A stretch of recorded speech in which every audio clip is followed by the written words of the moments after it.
Hey everyone, welcome back to the channel. Thank you for tuning in, especially if you're watching this on Thanksgiving. If you're not watching it on Thanksgiving, I hope you had a wonderful Thanksgiving, and thank you for all the support and subscribing to the channel, liking the videos, and helping the channel grow. If you have not subscribed, maybe think about doing so and helping the channel grow some. So in the spirit of Thanksgiving, I decided to go over a couple of the upper receiver groups and some things that I picked up over the last year that I didn't necessarily know or think that I was going to like as much as I did, but due to being a history nerd, decided to kind of pick up or build anyway. And now they've become like a staple or a rotation in my collection. So remember to caffeinate, get those heart palpitations and tachycardia started earlier. Actually, don't do that. I'm not your doctor. But everyone's going to remind you to hydrate today, right? So why not?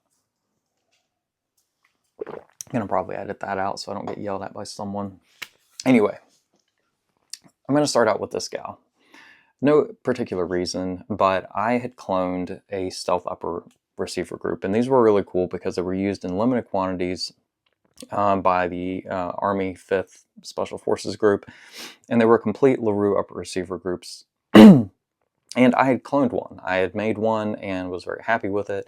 I'd used surplus components, a surplus Larue rail, and then Thoroughbred Armament. Not shilling, don't get free products from them, but they are a local company. He got in complete Larue, or complete Colt and Larue upper receiver group.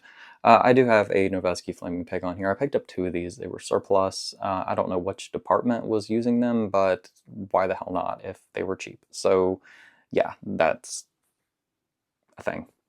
Anyway, so I sold the one that I had built because I had a new Colt barrel in it. And why would I sell something that, you know, had newer components in it and then buy something surplus? One is because there was 2 uppers that I wanted. At the same time he got these in, they also got these Colt kind of M4A1/HRT. I think these are more, well, let's just hold it up and show you. Maybe that will make it easier. The Surefire 4-end and the 11.5-inch barrel, these are Colt HRT FBI style upper receiver groups. Now, I have no idea if they were used by the FBI, but they're very similar to the style if you look at pictures that were used previously in years past, and they are like an HRT FBI style upper receiver group. So there were 2 uppers that I wanted to get, and I did not have necessarily enough funding to do so, and I try to be financially responsible and keep the credit card locked away. So I sold the Larue upper receiver group that I had, as well as just a random optic and set of sights, and had enough money to get this one, as well as just have to shell out a few extra dollars that I had to pick up this one. Now, in the process of shelling out the few extra bucks, I picked up another one of these. This is a police trade-in Spark AR optic that I picked up from King's Firearms, as well as this light right here, which is a ProTac stream light that came with the pressure pad.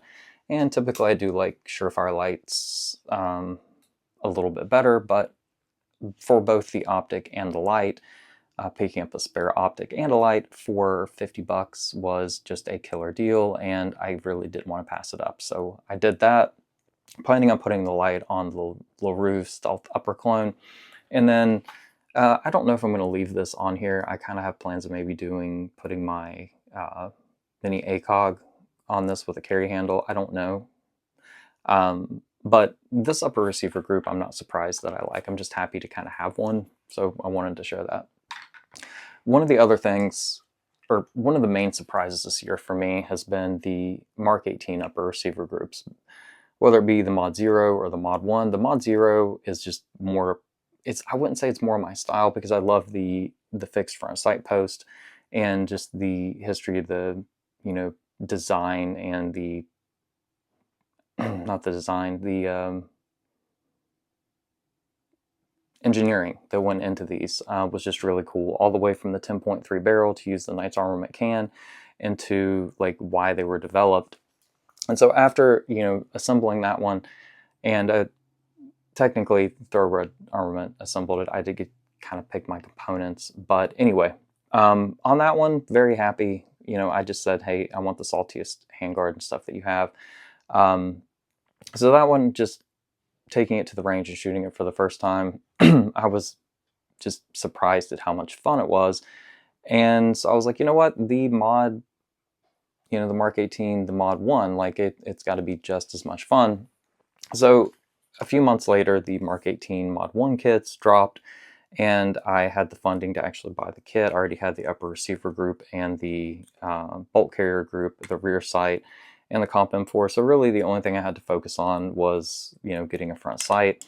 Threw it together and just, took it to the range and was automatically just kind of smitten, enamored, lustful for it, which may be a weird word to use. Anyway, I just really ended up enjoying the shorter, upper receiver groups, which wasn't my thing before. Up until the last year, I hadn't really been in, or the last couple of years, I hadn't really been into like the more modern flat top or completely, non-fixed front sight post AR receivers or upper receivers. And so I didn't really have, I only had two lower receiver groups that were SBR. One was for an SM, Colt 635, and the other one I just kind of like swapped out PWA Commando, just kind of swapped out different things. So I did listen to you guys, and I just went ahead and I SBR'd one more lower receiver, and this is the one that's pretty much dedicated, along with the PWA, to swapping out upper receiver groups. So that way, I don't keep wasting money on tax stamps, which may go away anyway.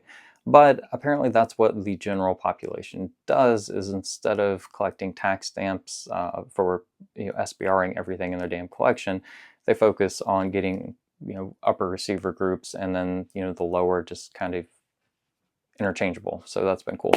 One of the other things that I've just been very thrilled with is the Block 2s. I've always liked them. I did borrow the Comp M4 I keep on this, and I have it on my 416D. I did have the gas port opened up on the 416D, so I am trying, it's a BRN4 416D clone. The gas port was like 0.50, which is way undergassed, even for a piston gun.